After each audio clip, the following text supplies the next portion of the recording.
Selamat pagi Bu. Saya mohon izin dalam pemenuhan tugas calon guru penggerak saya akan melakukan penindasan tentang budaya positif di SDN 4 Sambungrejo yang telah saya lakukan. Ini surat izinnya Bu.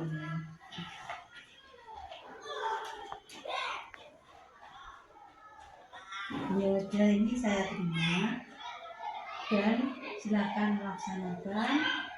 Saya beri izin untuk nanti bisa diindaskan di SDN 4 Sambungrejo.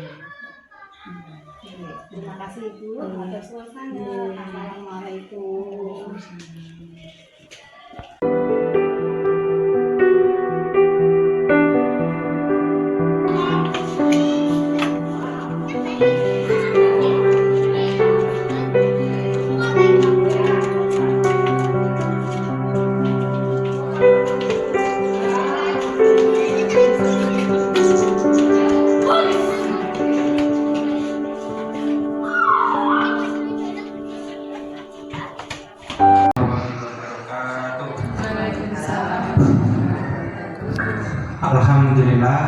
Alhamdulillahirabbil alamin wassalatu wassalamu ala asyrofil anbiya'i wal mursalin sayyidina wa maulana Muhammadin wa ala alihi wa sahbihi wasallim ajma'in amma ba'du. Yang saya hormati Bu Wijayanti selaku Kepala Sekolah SDN 4 Sambungrejo dan rekan-rekan guru di SDN 4 Sambungrejo. Pertama-tama marilah kita panjatkan puji syukur kehadirat Allah Subhanahu wa taala karena dengan limpahan rahmat, taufik serta hidayahnya kita dapat berkumpul di pagi hari ini dalam acara pengimplementasian budaya positif yang akan disampaikan oleh Bu Istiana. Dalam kesempatan kali ini nanti Bu Istiana akan menyampaikan bagaimana pengimplementasian budaya positif di SDN 4 Sambungrejo. Untuk acara selanjutnya, mari kita buka acara pagi hari ini dengan bacaan Bismillah bersama-sama. Bismillahirrahmanirrahim. Untuk acara selanjutnya, sambutan kepala sekolah kepada Bu Wijayanti SPDSD, tempat dan waktu saya persilakan.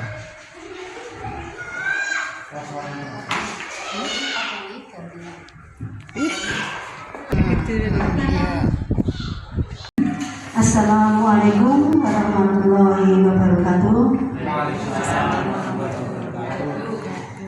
Pertama-tama marilah kita menjadikan puji syukur kehadirat Allah Subhanahu wa taala karena pada kesempatan hari ini kita masih diberikan kesehatan dan kesempatan sehingga kita bisa melaksanakan pertemuan pada hari ini. Yang saya hormati Bapak Ibu Guru SDN 4 Sambungrejo. Di sini saya selaku kepala sekolah akan memberitahukan bahwa pada hari ini Bu Istiana dalam rangka kegiatan guru penggerak akan melaksanakan pengimplementasian budaya positif di sekolah kami. Dan untuk berikutnya kami mohon supaya nanti bisa diterapkan di sekolah kita dan sebagai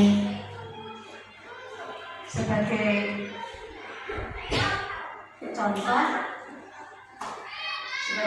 ataupun sebagai pendorong motivasi bagi Bapak Ibu guru yang lainnya. Saya doakan semoga Bapak Ibu guru yang lain bisa masuk atau bisa ikut dalam guru penggerak dan nanti bisa diibaskan kepada warga di sekolah kita, khususnya kepada anak-anak. Saya kira sampai dari saya cukup sampai di sini. Akhir kata, wassalamualaikum warahmatullahi wabarakatuh. Tes.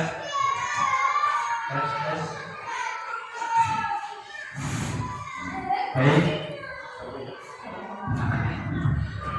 kasih atas waktu dan pengarahannya Bu Wijayanti. Acara selanjutnya yakni pengimplementasian budaya positif yang akan disampaikan oleh Bu Istiana. Kepada beliau, Bu Istiana, waktu dan tempat saya persilakan.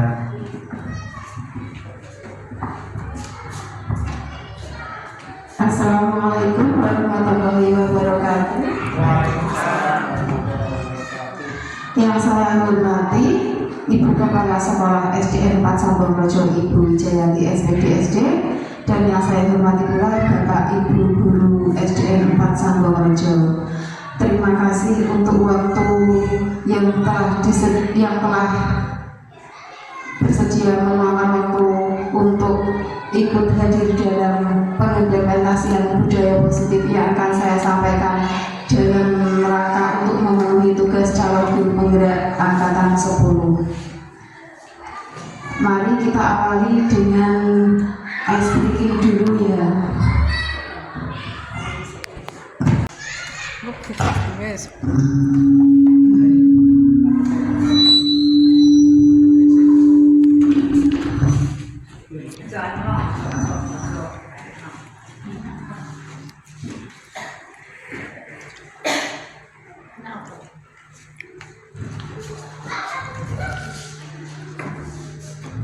Baik Bapak Ibu, mari kita awali dengan ice breaking dulu ya. Mohon Bapak Ibu untuk berdiri sebentar untuk kita ice breaking. Kita nyanyi sama-sama ya.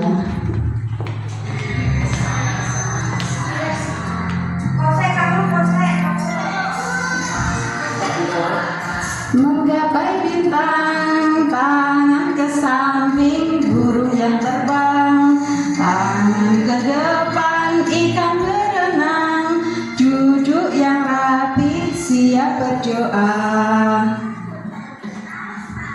Diputar, gulung-gulung, tangan digulung, ular melingkar di pagar bundar, kanan kiri atas bawah siap berdoa.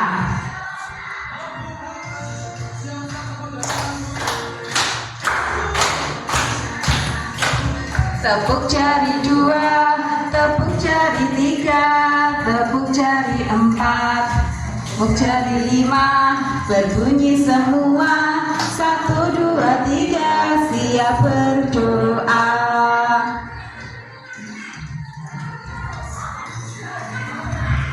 Satu.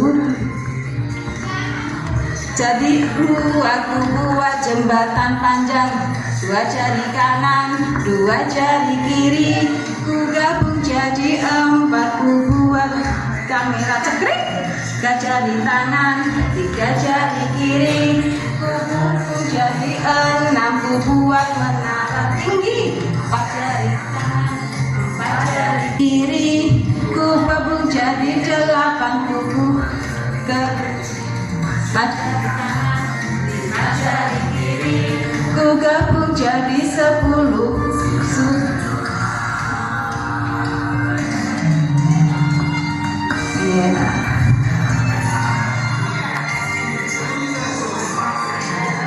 Terima kasih Bapak Ibu, mohon duduk kembalinya, yaitu penyebaran pemahaman pengalaman budaya positif yang akan diterapkan di SDN 4 Sambongrejo.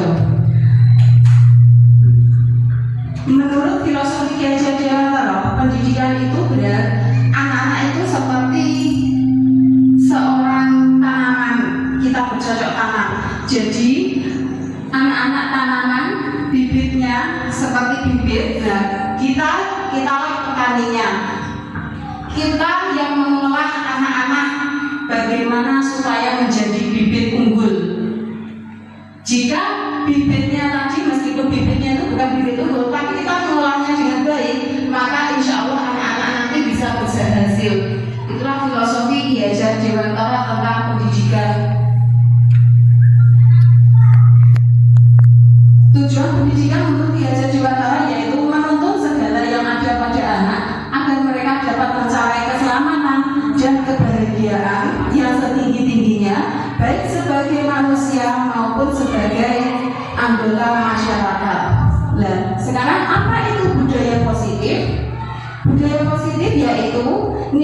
kebiasaan di sekolah yang berpihak kepada peserta didik agar mereka dapat membentuk menjadi pribadi yang kritis, penuh berhormat dan tanggung jawab sesuai dengan profil pelajar Pancasila.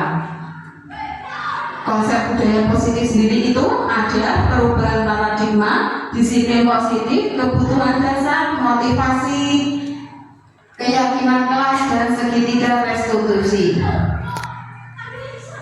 Nah, sekarang apa itu disiplin positif? Disiplin positif itu cara penerapan disiplin yang bertujuan untuk menumbuhkan kesadaran serta memberdayakan anak untuk melakukan sesuatu tanpa ancaman atau hukuman. Kita itu kadang tidak sadar ya, kalau kita itu pernah memberikan hukuman kepada anak. Coba Bapak Ibu ingat-ingat pernah atau tidak memberikan hukuman kepada anak?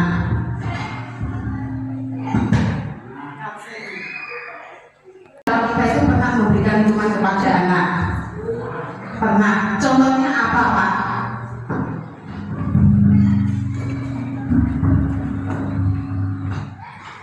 Contohnya yaitu ketika anak di TPA tidak mengerjakan, disuruh mengerjakan di luar kelas.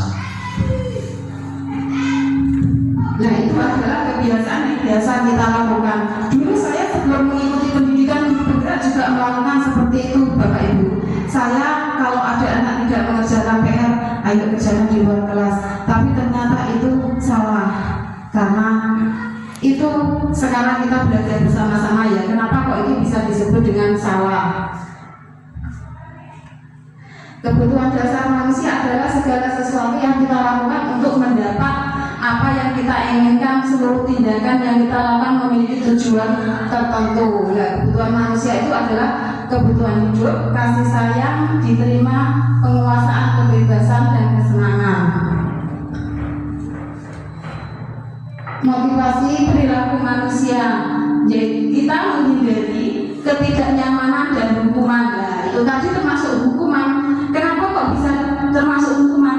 Karena itu tidak bersifat mendidik dan itu hanya bersifat sementara. Kalau dalam bahasa anak-anaknya begini, ada mudah siswa aku gak dikon garap PR yang mudah dijogo gampang, gak usah garap. Nah, itu hanya bersifat sementara. Saat itu juga mereka kapok, tapi besoknya lagi masih diulangi lagi. Nah, mendapatkan imbalan kadang juga kita salah dengan kita memberikan imbalan.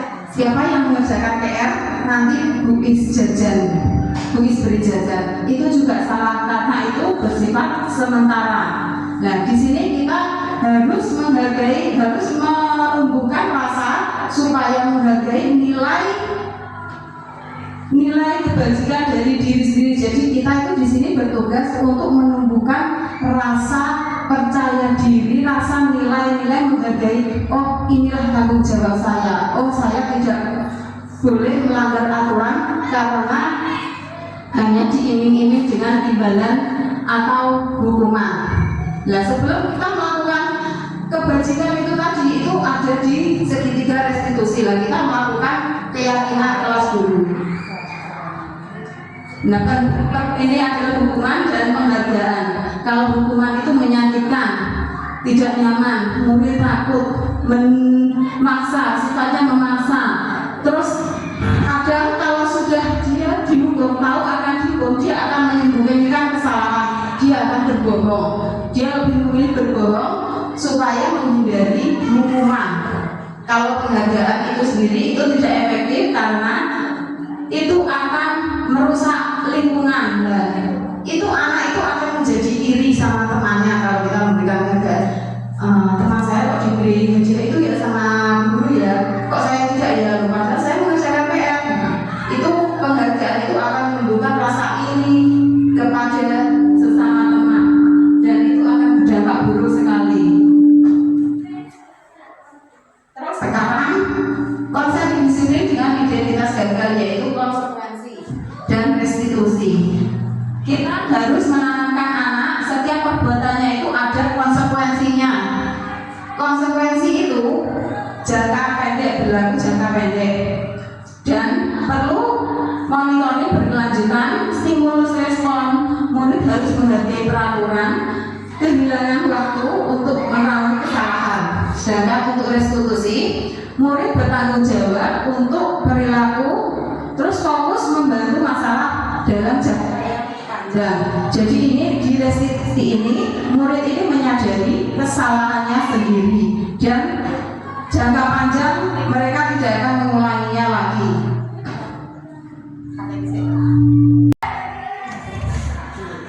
Di sini ada contoh, kita lihat coba. Mencatat 100 kali di dalam buku kalimat, saya tidak akan terlambat lagi, karena mereka itu melakukan kesalahan terlambat ke sekolah. Kira-kira itu termasuk hukuman atau konsekuensi? Saya tidak akan terlambat lagi, itu adalah termasuk hukuman, karena itu anak sifatnya itu tidak mendidik, yaitu menghukum supaya mencatat 100 kali. Terus lalu mengelilingi lapangan basket 2 kali karena terlambat belajar di sekolah, itu termasuk hukuman. Terus murid-murid diminta untuk push up 15 kali karena tidak menggunakan masker di sekolah, hukuman. Menggantikan kertas tugas teman yang telah dicoret-coret, jadi disuruh menggantikan, itu termasuk hukuman atau konsekuensi? Ya, terus konsekuensi karena mereka melakukan kesalahan, jadi mereka menggantikannya. Memberikan tumpahan, membersihkan tumpahan air di meja tulis karena tersenggol pada saat belajar, termasuk konsekuensi. Murid disuruh untuk mengenakan sepatu seharian karena tidak mengenakan sepatu hitam, itu termasuk hukuman atau konsekuensi? Hukuman. Lari mengelilingi lapangan basket 2 kali karena terlambat 10 menit untuk pelajaran PJOK, termasuk hukuman atau konsekuensi?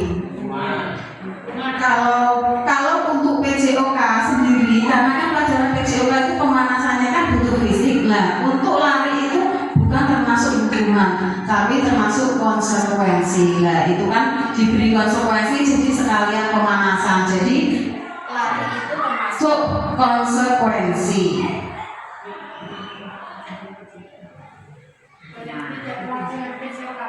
Kalau tidak pelajaran PJOK itu termasuk hukuman, karena tidak mendidik dia. Karena yang pertama dia sudah terlambat, yang kedua dia tidak mengikuti pelajaran di kelas hati, jadi 2 kali dia menghabiskan waktu. Jadi lebih baik kalau terlambat langsung masuk di kelas saja. Kalau tidak PJOK langsung masuk di kelas, nanti bisa dipanggil dan direstitusi, dipanggil sendiri, diberi pengarahan.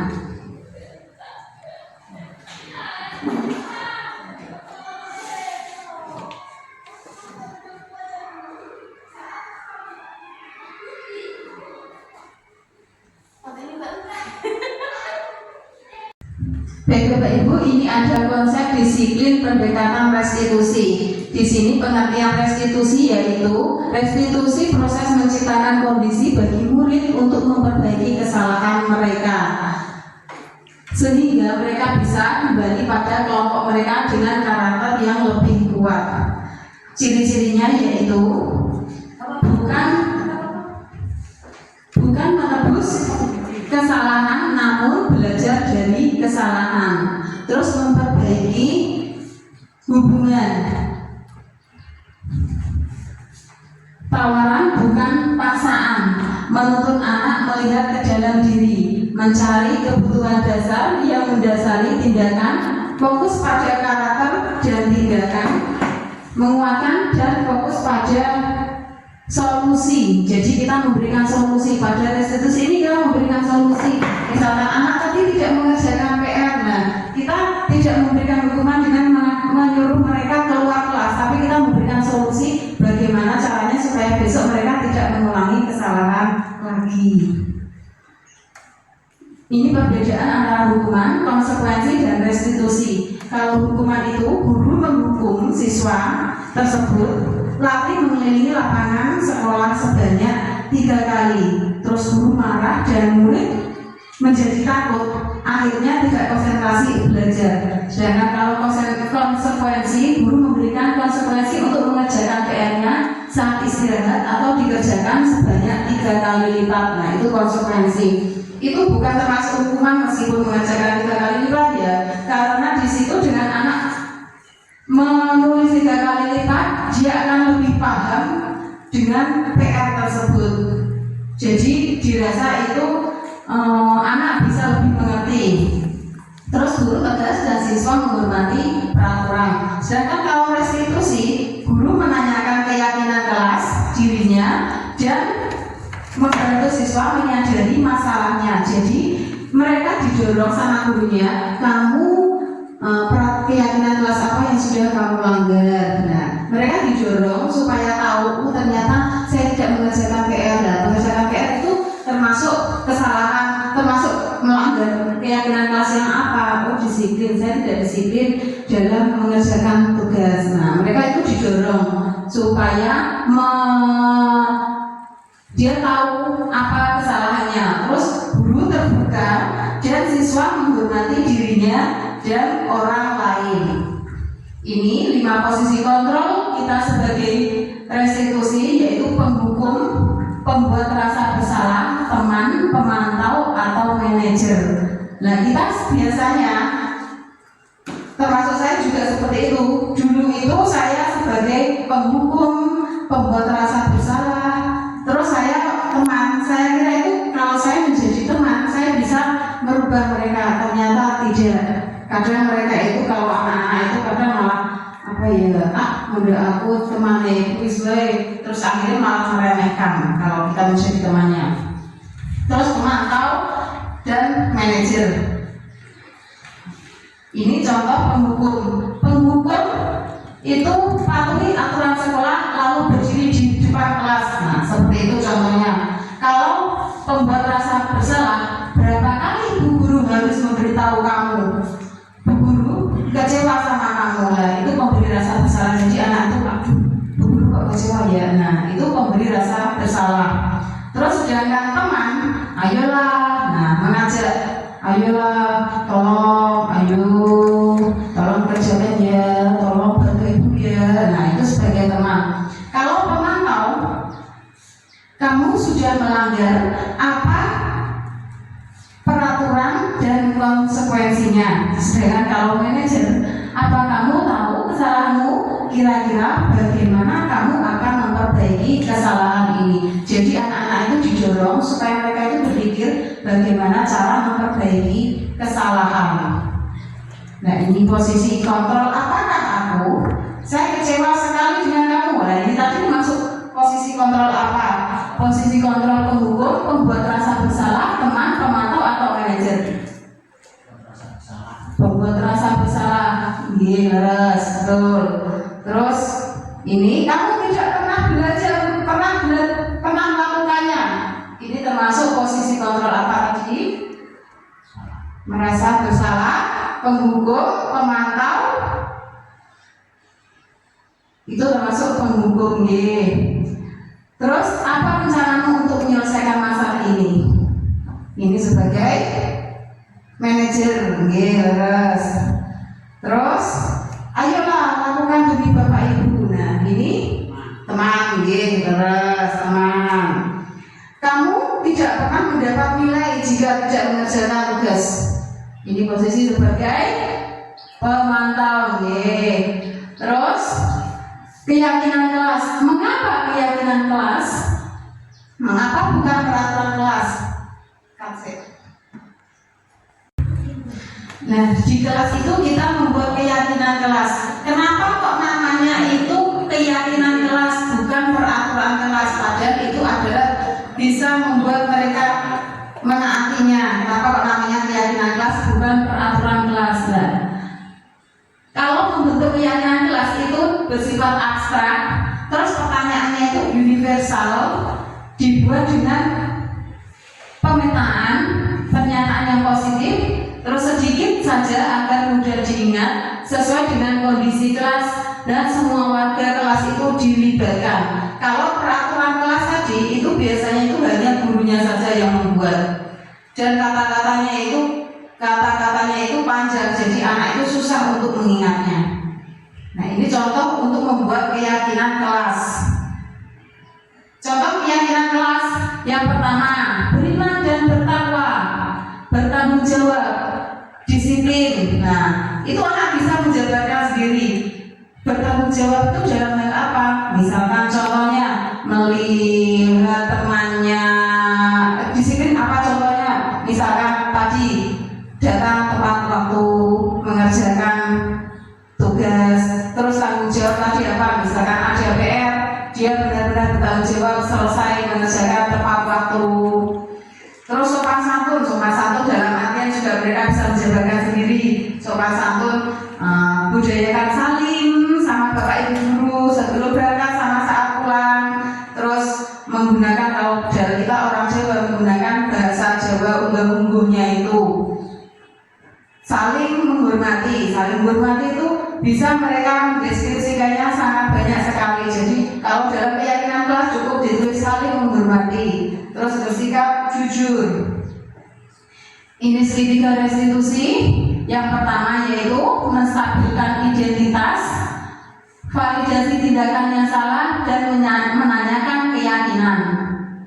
Menstabilkan identitas, kita misalkan contohnya anak tadi tidak mengerjakan, anak tadi terlambat sekolah ya, terlambat datang ke sekolah. Itu langkah pertama yaitu menstabilkan identitas. Berbuat salah itu kita harus memberikan kata-kata berbuat salah itu wajar. Bu guru juga pernah melakukan kesalahan itu, nggak apa-apa. Yang penting besok jangan diulangi lagi. Kita di sini tidak mencari tahu siapa yang salah. Kita di sini mencari solusi supaya kamu tidak mengulangi kesalahan lagi. Nah, itu adalah menstabilkan identitas. Terus validasi tindakan yang salah ya, kedua validasi tindakan yang salah. Coba cerita sama bu guru, kenapa kamu kok bisa datang terlambat. Coba cerita sama bu guru, kenapa kamu tidak mengerjakan PR. Nah, itu adalah validasi. Dia tahu kalau dia, supaya dia tahu kalau dia itu memang salah. Kamu pasti punya alasan mengapa melakukan kesalahan itu. Terus padahal kita bisa melakukan yang lebih baik. Terus sekarang menanyakan keyakinan kelas, supaya kita menggiring anak itu tadi. Kalau mereka itu telah melanggar aturan, kita harus menanyakan keyakinan kelas tadi. Keyakinan kelas apa yang sudah kamu langgar? Nah, mereka akan tahu kesalahannya. Nilai yang telah disepakati bersama yang apa yang kamu langgar. Contoh penerapan segitiga restitusi.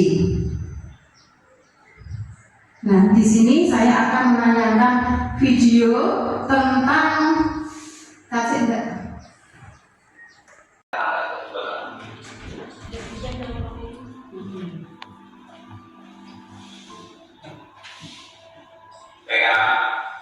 Buka halaman jadi.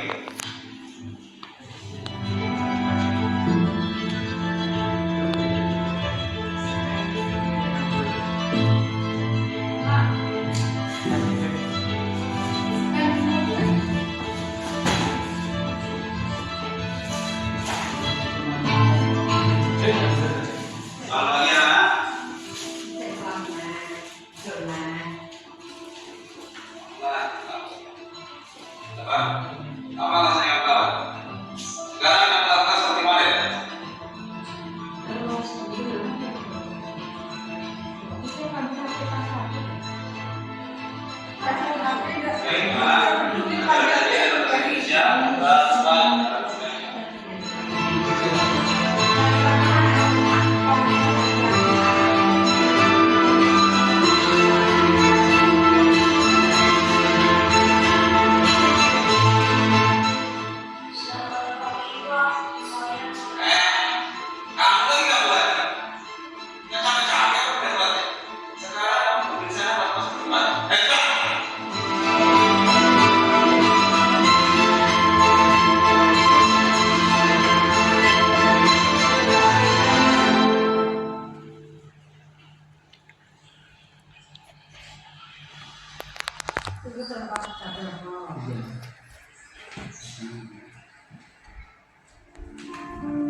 Nah itu tadi Bapak Ibu, itu adalah cuplikan video yang anak datang terlambat sekolah.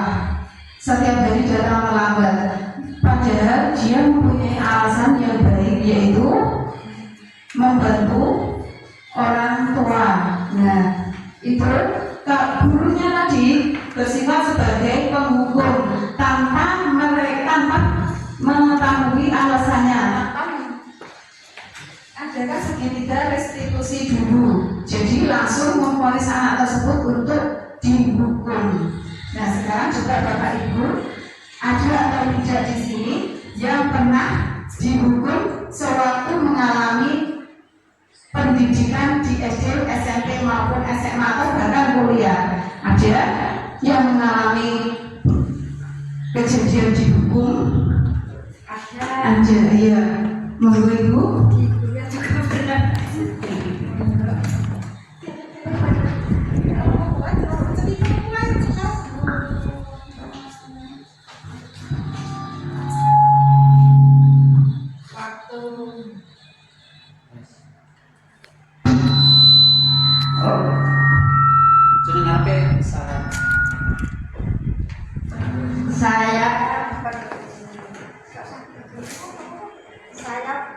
Saya pernah mengalami kejadian waktu di SD, mendapatkan hukuman dari guru agama. Waktu itu diminta untuk menghafalkan surat. Dihukum seperti apa itu hukumannya?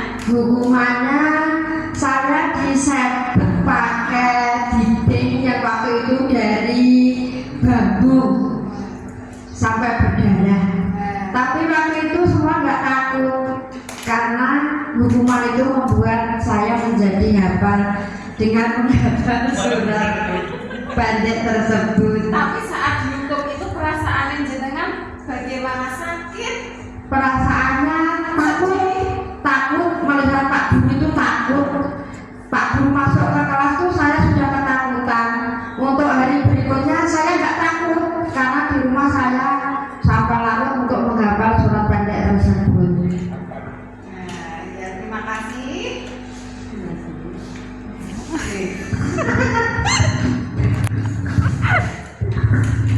Terima kasih untuk ceritanya Bu Lesti tadi tentang perasaan yang takut tadi. Padahal itu sudah berlangsung puluhan tahun yang lalu. Berapa waktu SD gitu? Nah waktu SD dan sekarang Bu Lesti sudah menjadi guru. Kejadian itu masih terasa sampai sekarang. Nah itu berarti Bapak Ibu guru diharapkan tidak bersifat sebagai penghukum, karena itu akan membuat mereka merasa sakit hati dan merasa takut dan terbawa sampai puluhan tahun yang akan datang. Jadi mereka nanti anak-anak ketika mereka sudah mempunyai anak cucu, nah itu akan masih saya pernah dihukum sama ibu itu, saya pernah dihukum sama bapak itu. Nah jangan sampai ya kita sebagai bapak ibu guru sebagai penghukum. Nah bagaimana sebaiknya posisi yang baik, yaitu kita sebagai manajer, yaitu tadi menggunakan segitiga restitusi, kita menstabilkan identitas, kita validasi tindakan yang salah apa, dan kita menggunakan dan menanyakan keyakinan kelas, yaitu dengan segitiga restitusi tadi. Demikian Bapak Ibu paparan dari saya. Bila ada salah, mohon dimaafkan. Manusia banyak yang salah, hanya kesempurnaan hanya milik Allah. Terima kasih pula untuk waktu yang diluangkan untuk saya supaya menerima paparan dari saya. Terima kasih. Wabillahi taufiq wal hidayah. Wassalamualaikum warahmatullahi wabarakatuh. Waalaikumsalam warahmatullahi wabarakatuh.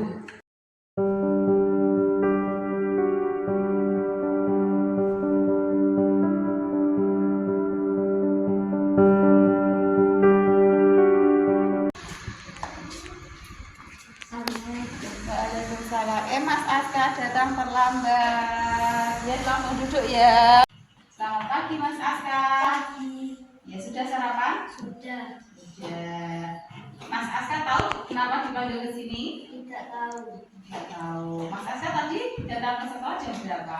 Jam 8. Mas Aska tahu waktunya jam berapa? Jam 7 ya. Kalau Mas Aska berangkatnya jam 8 padahal masuknya jam 7, itu berarti Mas Aska tepat waktu tidak? Iya. Kalau datang terlambat ke sekolah berarti itu baik atau tidak? Tidak. Iya. Ya nggak apa-apa. Setiap manusia itu pernah melakukan kesalahan. Itu juga pernah datang ke sekolah terlambat. Di sini kita tidak mencari tahu siapa yang salah, tapi kita mencari tahu permasalahannya itu supaya Mas Aska tidak datang terlambat ke sekolah lagi. Kita di sini mencari solusinya. Nah, sekarang coba cerita sama Bu Is, kenapa kok bisa Mas Aska datang terlambat ke sekolah? Kesiangan. Kenapa kok bisa kesiangan?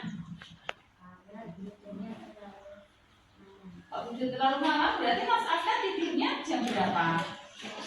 Jam 10. Nah, selama jam 10 itu tadi sampai jam 10 Mas Aska ngapain aja?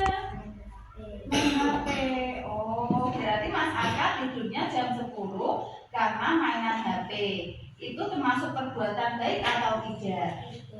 Tidak, ya, karena mainan HP tadi makanya Mas Aska bangunnya kesiangan gitu ya. Aska masih ingat tidak keyakinan kelas yang pernah kita sepakati dulu?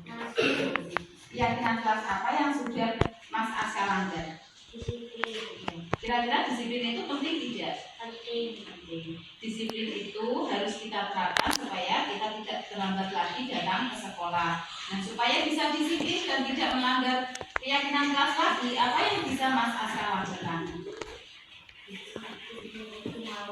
Ya, Mas Aska mau tidur lebih awal ya.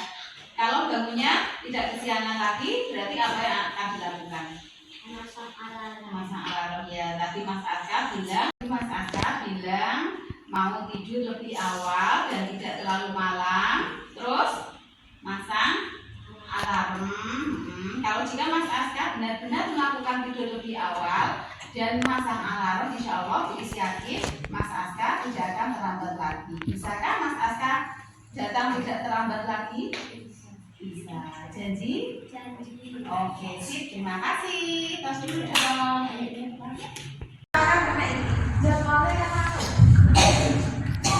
Terima kasih Bu Istiana atas paparannya mengenai implementasi budaya positif di sekolah. Semoga dengan apa yang disampaikan Bu Istiana ini kita bisa terapkan dalam kita mendidik serta didik kita, murid-murid kita, anak-anak kita di sekolah nanti. Baik, untuk acara selanjutnya yakni pesan dan kesan. Semoga Bapak Ibu bisa menyampaikan pesan dan kesan terhadap apa yang telah disampaikan oleh Bu Istiana tersebut. Waktu dan tempat saya berikan sepenuhnya untuk bertanya. Baik.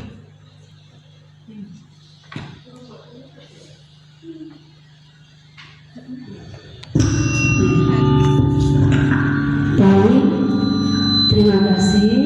Di sini saya akan